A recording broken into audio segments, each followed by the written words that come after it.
दोस्तों, आज मैं आपको एफआईआर क्वेश करने के तरीके के बारे में बताने आई हूँ। एफआईआर क्वेश करने का प्रोसेस एक लीगल रेमेडी है जो किसी व्यक्ति को तब मिलता है जब उस पर दर्ज की गई एफआईआर या तो झूठी होती है, या तो गलत होती है, या मिसयूज़ करने के इंटेंशन से की गई हो। अगर आप पर झूठी एफआईआर दर्ज हुई है तो घबराए नहीं। सेक्शन 482 सीआरपीसी के तहत आप डायरेक्टली हाई कोर्ट में एफआईआर क्वेश करवा सकते हैं। बस इतना याद रखिए, एफआईआर तभी क्वेश होती है जब क्राइम का कोई बेस नहीं हो या पार्टीज के बीच समझौता हो गया हो। लीगल हेल्प लें, सच के लिए लड़ाई लड़ें, लेकिन घबराएं नहीं। घबराना किसी चीज़ का सॉल्यूशन नहीं होता है। अब हम जानते हैं कि एफआईआर क्वेश करने का तरीका क्या होता है।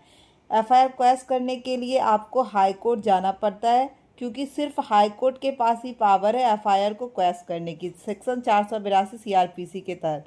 अब सेकेंड में हम जानते हैं कि कब एफआईआर क्वेश कर सकते हैं। आप तब एफआईआर को क्वेश कर सकते हैं जब आप पर की गई एफआईआर जो है वो झूठी हो या बदले की भावना से दर्ज की गई हो, केस में कोई अपराध नहीं बनता हो, पार्टियों के बीच कॉम्प्रोमाइज़ हो गया हो, पुलिस या कंप्लेनेंट ने abuse of process of law किया हो, तो आप एफआईआर को क्वेश करवा सकते हैं। अब थर्ड है कि प्रोसेस की कैसे हम अपने एफआईआर को हाई कोर्ट में क्वेश करवा सकते हैं। फर्स्ट की लॉयर हायर करें कोई भी जो कि हाई कोर्ट में प्रैक्टिस करता हो।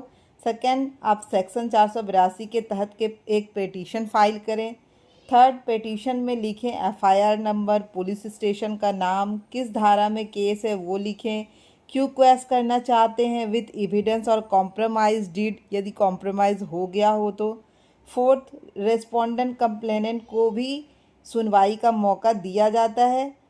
फिफ्थ, हाई कोर्ट जज दोनों साइड सुन के ही डिसाइड करते हैं कि ये एफआईआर क्वेश होगी या फिर नहीं होगी। अब सबसे इम्पॉर्टेंट ये है कि किस तरह का जो एफआईआर है वो कॉम्प्रोमाइज़ करवाना सिंपल होता है। तो सीरियस क्राइम जैसे कि मर्डर, रेप, डकैती ईटीसी में कॉम्प्रोमाइज़ से एफआईआर क्वेश करवाना थोड़ा मुश्किल होता है।